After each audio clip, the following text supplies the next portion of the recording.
Oh, sorry. Couple hours in already. Nothing an energy drink won't fix. It's fine, they're sugar-free. Road trips are a celebrated part of North American tradition. How else could you get around if you don't drive for 8 hours straight and never even leave the province? By affordable public transit? What are we, Europe? Ugh. I've been cruising these highways since I was a wee lad, in the most noble chariot there was, Glenda. Glenda was a 27-foot 1987 Ford Glendale, and she was a beast. Sure, she was always the same temperature as outside and got 3 FUs to the gallon, but she was the absolute pinnacle of middle-class luxury. A literal home on the road. That is, if your table at home also doubles as your bed, which is indeed the case for me. One of the first memories I have with Glenda took place on a trip to the beach. It was our whole family, including our dog at the time, Triton. We didn't live anywhere near water, so this trip was a big deal, and we couldn't contain our excitement. We there yet? No.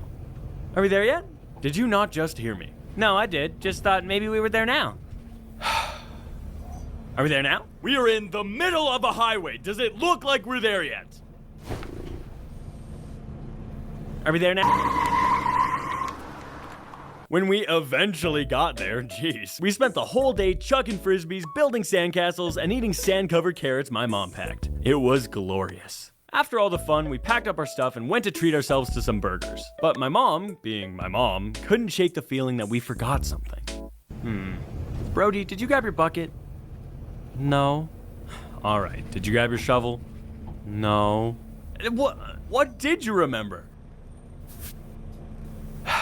That's a great rock, son. We're here. Who's hungry? Oh, I'm starving. 55 burgers, 55 fries, 55 tacos, 55 pies. All right. Just gotta let Triton out to pee first. 100 tenders, 100 meatballs, 100 coffee, 55 wings, 55 shakes. Oh my god! Oh my god! Oh my god! Oh my god! I distinctly remember my mom standing beside the driver's seat like she was surfing, as if that would make the motorhome move any faster. Florence! I am! We finally got to the beach and all frantically started looking for her. All hope was lost. Our loyal family dog, who'd been in the family longer than us kids had, was completely and unlovingly abandoned. We would never see her again. Oh wait, no, there she is. After all that hassle and 5 simultaneous panic attacks, Triton had just spent 30 minutes getting pet by literally every single person on the beach. The group next to her were genuinely sad to see her go. Heartwarming to know she found a new family within 30 seconds. Naturally, we showered her with love non-stop for the rest of the trip, and for as long as she was part of our family. So, 2 for 2 on losing family dogs, albeit temporarily. Luckily, I've developed a more watchful eye with Prince. Oh my god! Oh wait, he's at home. It wouldn't be the last traumatic experience shared in Glenda, but hey, it brings the family together. Although my parents did get divorced later, so maybe not so much. On the final leg of one of our normal trips, we had to make it up a fairly big hill. And to put it simply, Glenda refused. We were used to how slow she was, but this was a new low. We're talking jogging pace, and I'm in remarkably bad shape. Despite my dad's insistence, she wouldn't budge. Finally, when we rounded the top, she let out a sputter and picked up again. Jeez, I'll have to give this thing a tune-up when we get home. Look out!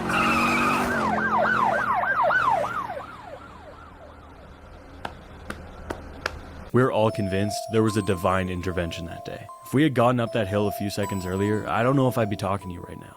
Somehow, Glenda knew we weren't supposed to get up that hill. Gas pedals on the right, Grandma! What, you forget your horse and buggy? God, some people. Whoa! Ah, that reminds me.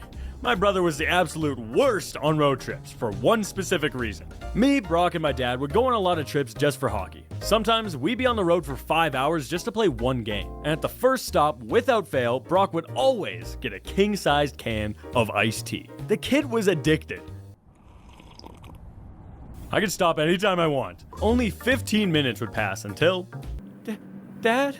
Sup, bud? I need to use the bathroom. What? Why didn't you go at the gas station? I did, I swear. All right, the next town is in 30 minutes. Can you wait? It's really bad. Fine.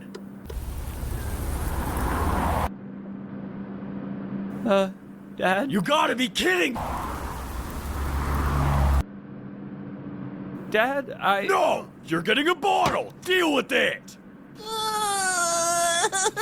It's the way of the road, bubs. It took us probably 5 hours to cover 2 hours of road. Matter of fact, dude never really grew out of it. Driving back from a trip with Brock and his girlfriend, Brock was being Brock.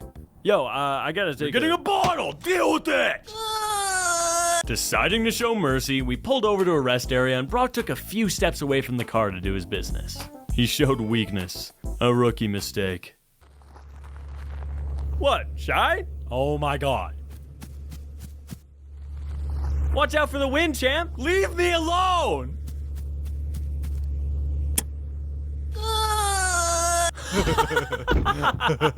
You guys are children.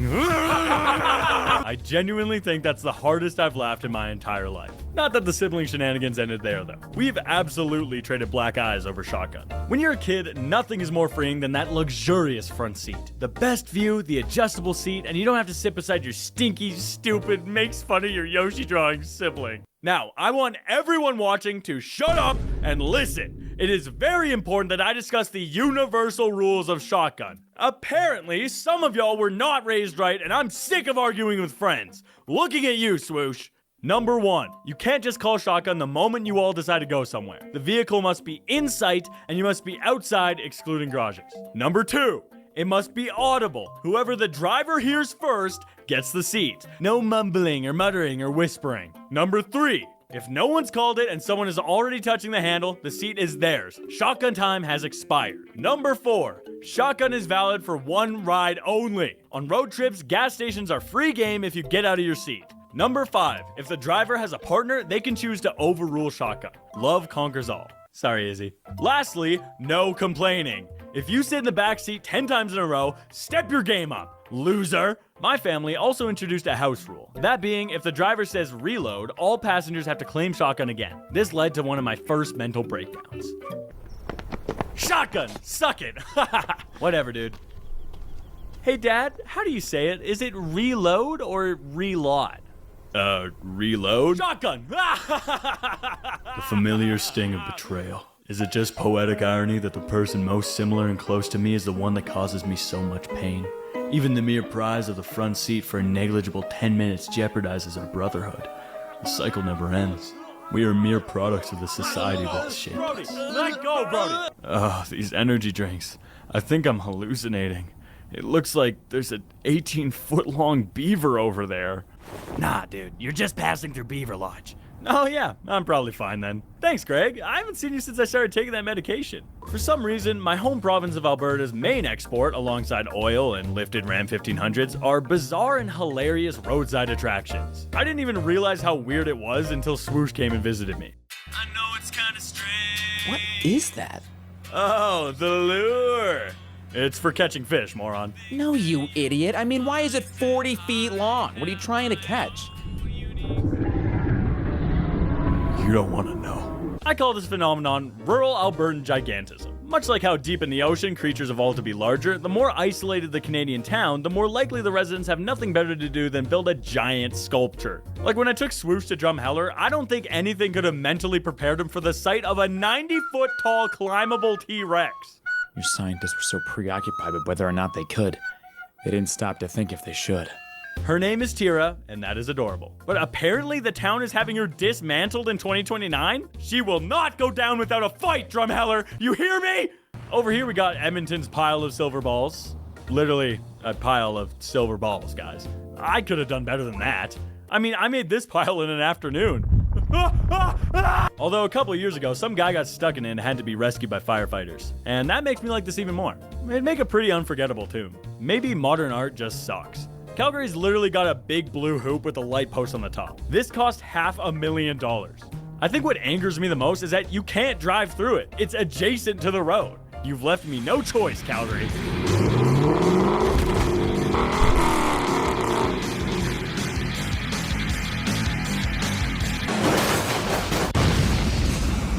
But there's one undisputed champion. Totally worth the 18-hour detour. The Mundare Sausage. You're looking at a 42-foot fiberglass kielbasa. Truly a feat of human achievement. The Egyptians dreamt of reaching this level of greatness. Some would say that it looks like a giant turd or something much worse that I can't say because I need this video to stay monetized, but those people are fools. true art isn't appreciated in its time. Except for me. You can like and subscribe if you want. Well, that was a fun trip. Thanks for joining me. I should really be heading home now, though. The sooner the better. Oh, damn it! Do you have any idea why I pulled you over? None at all, officer. Why don't you take a guess? They were going to kill her! Hope you enjoyed this one, hosers. That's a little Canadian talk for you. Down to a big city, things have happened, and people are crazy. Sometimes really crazy. There was one time where since moving from a small town to a big city, things have happened, and people are crazy. Sometimes really crazy. There was one time where this guy followed me for a few blocks and called me gorgeous and wouldn't leave me alone. There was a time I went into Staples and another customer wouldn't let me print because she told me she was more special. Her words, not mine. But nothing beats what just happened at Target. Like the good land of buying things I don't need. I don't know, it's kind of a crowded parking lot. It's got a part where it bends. You can turn around the corner and there's spots there. As I round the corner, I noticed there were two cars pulling out. They both had their red lights on, they both had their backup lights on. So I put my blinker on to claim the spot. I see there's another car. They did not have their blinker on. And they didn't put it on after me, so it wasn't like, oh, they were here before me. They were waiting for the spot, so I didn't know. Of course. Car backs out. I take the spot. I get out of the car. My friend and I are walking, and I hear, hey! And I turn, and there's this Orange County blonde Target lady. And I know people have asked me to stop cursing in my videos, so I got somebody else to do it for me. Your mother would be so ashamed to have a piece of shit daughter like you. I remember trying to smile, but I made this kind of face. I have been waiting so long for that spot, and you took it. And I was just like, I'm sorry, I had my blinker on. You didn't. I assumed you were just driving through the aisle. I had no idea you were... Oh, you didn't see me? Are you that f***ing stupid? Are you really that f***ing stupid? Who f***ing raised you? When I get mad, I don't really get mad, especially when accused of something as strange as this. All this for a spot? At Target? There are plenty of spots. This is a whole shopping center. There are so many spots, and there's another car pulling out. You're actually in the way of them. You'd be in a spot right now if you would just move. Of course, at this point, I could tell that she wasn't talking to me to resolve a conflict. She wasn't looking for any kind of civil, let's figure this out. If she had just said, hey, I'm sorry, I'm in a really big rush, I was waiting for this spot, do you mind just pulling out? I would have been like, oh yeah, that's fine. Like, I would have complied. But she didn't say that. She called me a piece of shit and told me my mother should be ashamed for taking her spot at Target. Like, who does that? You're crazy. I'm glad I took that spot. I don't want you in Target. I could really tell that this was so irrational, that she was just taking her anger out on me because she said, you aren't even old enough to be out this late at night. Thank God I didn't say this. But lady, it was 7 o'clock. It was 7 o'clock. Yes, it's dark outside, but honey, it was 7 o'clock. You should be at home making dinner for your piece of shit husband to match. I wish I would have said something snappy, like, sorry, I don't know why you're talking to me unless you want to throw hands, or, something like, my mom died, or, something awful. Welcome to Driver's Ed class. To emphasize the importance of driving safety, I'm legally required to show you all a state-mandated video of the horrors of what will happen to you if you drive distracted or while under the influence. Enjoy! Texting while driving with my family in the car. Nothing could possibly go wrong. Oh my God! Ah, my legs! My legs are broken! My son is dead! The pain! Wait, honey, look out! There's another gun! Oh, my family is dead! It's all my fault! I should have obeyed road safety laws! Ah! Hi, I'm Bryson, and I got absolutely traumatized by the driver's ed safety videos. They're designed to scare beginner drivers into never texting while driving, which, on paper, is a good thing. But those videos have to cater to the average audience, and I wasn't like other boys. I was a sensitive young man. I had avoided all of that mature imagery for most of my life. The most intense thing I had seen up until that point was Jurassic Park. And then, all of a sudden, I was being shown real footage of children getting destroyed by a drunk driver and a family dying in a brutal multi-car accident.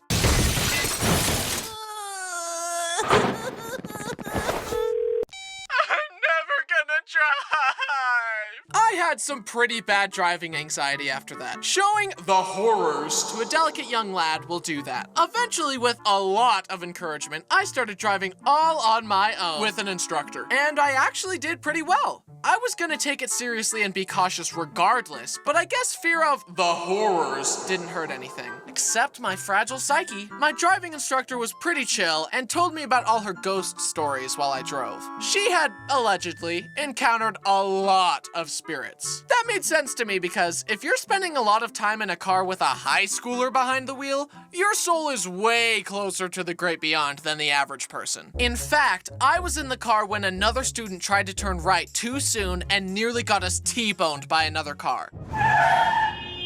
Don't collide with another car on the test, you'll lose points. And maybe some limbs. You know, my late grandma hit a lot of cars. Her spirit was just telling me about it last night. And bing bang boom, I got my driver's license, only to discover I have a horrible sense of direction. Seriously, I'm so grateful for GPS because if there isn't a magical blue line guiding my every move, I literally cannot reach my destination. Had I been born before the 21st century and had to get around with a paper map, I simply would have died. Hey Siri, which way is north? Because of my nature and also witnessing the horrors, I consider myself a pretty careful driver. But that can sometimes be a bad thing because I'll end up being too careful and not turning left when I had plenty of time to go. Or stopping at a yellow light that I totally could have gone through. Ah, dang.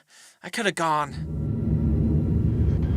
Coward, you make me sick. Leave me alone, please. And while I'm pretty good at driving, I have been involved in a rather violent automobile accident. I was backing out of a parking space and I had unfortunately left a mark on the other car and I started panicking. I grabbed some paper and wrote a note. I bumped your car, I'm so sorry, I'll pay for it, please don't be mad at me. Ah! And I went on with my day feeling a horrible sense of dread. And then my phone rang. Hey, I saw your note. Looks like you just rubbed some of your car's paint onto mine. And when I wiped it, it came right off. My car isn't even dented or scratched. Okay.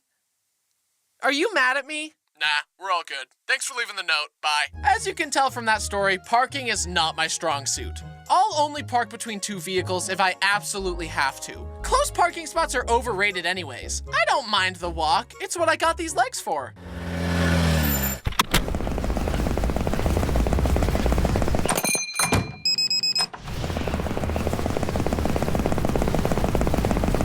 Ah yes, this is a much better solution than simply learning how to park. Great problem-solving skills, me. Thanks, me.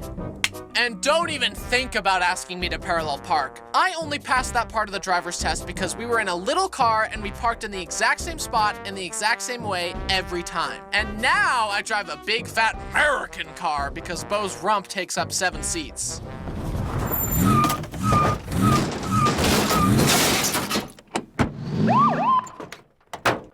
Hey, you're under arrest for 3rd-degree bad parking, and you'd better listen to me because I have a big, scary dog.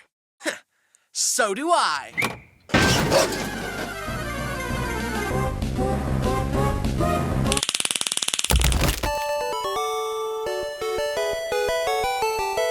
I also hate driving in crowded areas. When there are too many people or cars, I go into fight or flight until I find a less crowded space. It's like the law of diffusion. This, combined with my parking difficulties, means that my nightmare scenario is trying to find parking in a big city. Genuinely, that's how they would torture me in hell. However, just because I'm more comfortable in open spaces doesn't mean I'm safer. I was driving to visit a friend who lives a long way from me. It was just me and an open road with hardly any other cars. And since there was so much space, we were all going pretty fast. Suddenly, the car in front of me swerved to the side to reveal a metal ladder lying in the middle of the road. I slammed the brakes and swerved around it, but such a drastic movement at such a high speed caused the backside of my car to skid out to the side. I eased off the brake, made some adjusting turns, and regained control of the vehicle. Thankfully, if it had kept skidding, the car would have tipped and rolled, and I totally could have died. To whoever left a metal ladder lying down in the middle of the road, you're actually supposed to prop the ladder up to climb it.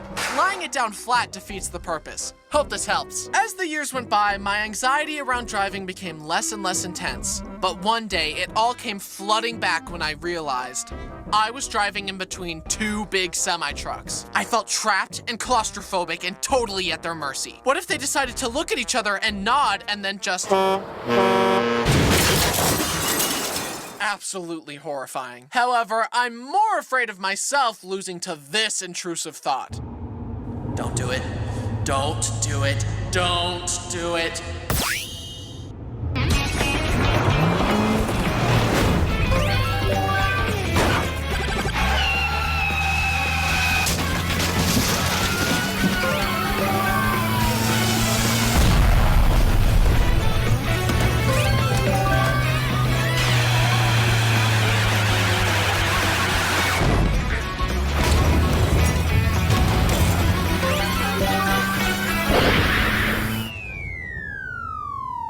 You know what?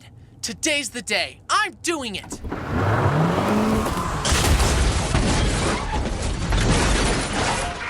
Now that we've gone over my embarrassing driving stories, we're gonna move on to judging other people's poor driving. Because, as we all know, the mistakes I make are cool and sexy, but the mistakes other people make are unforgivable. My friends and I once witnessed someone in the right lane choose to turn left and cut everyone off. Excuse me, what the actual fuck? But you know what's worse than doing something stupid? Doing something stupid and blaming someone else for it. There I was, driving along when I came to a four-way stop. One car would go, then the car to their right would go, and so on. Things were proceeding in an orderly, lawful fashion, and they continued that way without anyone throwing a wrench in the works, with a completely unanimous understanding of traffic procedure. And everyone made it to their destinations without incident. I lied! The car to my right went, then the car in front of me, who had the right of way, started to go. Just then, a second car to my right decided that it was her turn. She sped forward and was on a collision course with the car in front of me. She slammed her brakes and had the audacity to honk at him and flip him off. So, to be clear, you're angry at him because you broke the law and the world didn't cater to your nonsense? Well, news flash, buddy. The world doesn't revolve around you and society has rules! So instead of blaming a law-abiding citizen, you should take responsibility for your actions instead of acting like an entitled, petulant child! Officer, hit her with the delicensing beam! Another time, I was waiting to turn left and the person behind me honked at me to turn, but there was literally no gap in traffic. Oh, you want me to turn left right now through 2 lanes of uninterrupted traffic? Of course, my liege, your wish is my command.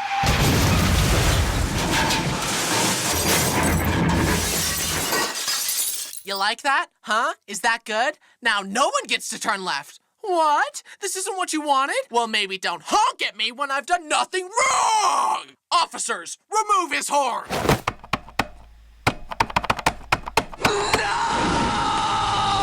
I have lost count of how many times I've seen people drive past the double white lines and then decide that they want to exit and cut across the road. It's so unsafe, as is speeding and texting while driving. I would always judge people who did these things, and then I learned that my own family does all of them. The enemy was much closer than I could have ever imagined. That's right, I have witnessed my mother, father, and sister all openly break the speed limit and text while driving. One time, my dad missed his exit, stopped on the freeway, reversed, and cut across into the exit lane. It was the most unsafe maneuver I've ever seen. Bro literally risked his wife's, and his kids' lives just to save 10 minutes. Remember, kids, a good driver sometimes misses their exit. A bad driver never does. Officers, seize them! I have told them several times to cut it out, but they don't listen to me. I guess I was traumatized too much by the driver's ed videos, but they obviously weren't traumatized enough. But I refuse to let my family corrupt me. This is what being a chain breaker looks like.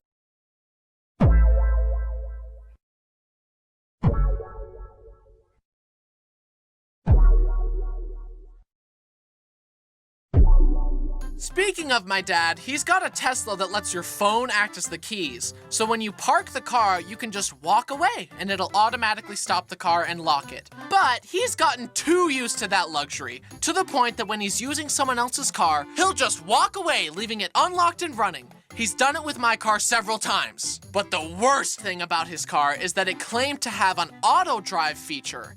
Innocent, naive, trusting little Bryson decided to take that at face value. So when my dad let me borrow it, I decided to try it out. And it immediately cut someone off and tried to change lanes in the middle of a turn, almost colliding with a truck. I had to take control to prevent it. And I looked it up, and apparently, if the auto drive hit something, I would be liable for the damage. I'm never doing that again. I'll crash a car myself before letting a clanker do it for me.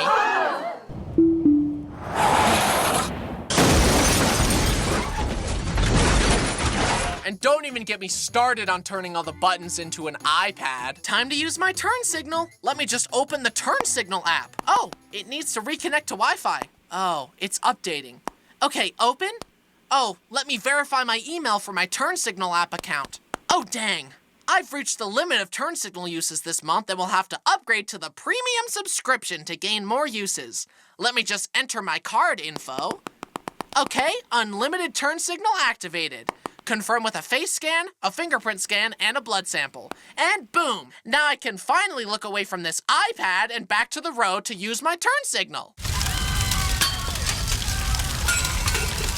What a thrill to be living in this futuristic era of transportation. And I hate the Cybertruck. Rah! I suck at 3D modeling, but even an idiot like me can 3D model it. Pentagon, extrude, add wheels, done. Piece of shit. Every time I see one of these poorly rendered PS2 assets, my day gets worse. I am trying to be less judgmental of other drivers, but honestly, it's an uphill battle that usually goes like this.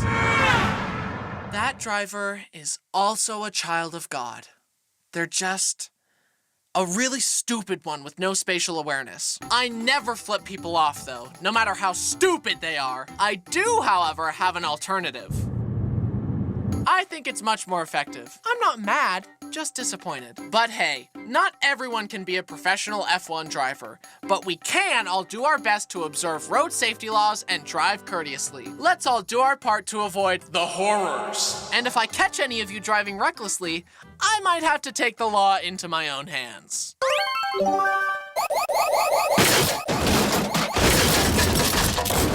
Ah, the pain! If I had only obeyed road safety laws! Ah! Hey y'all, did you miss me? Thanks for watching.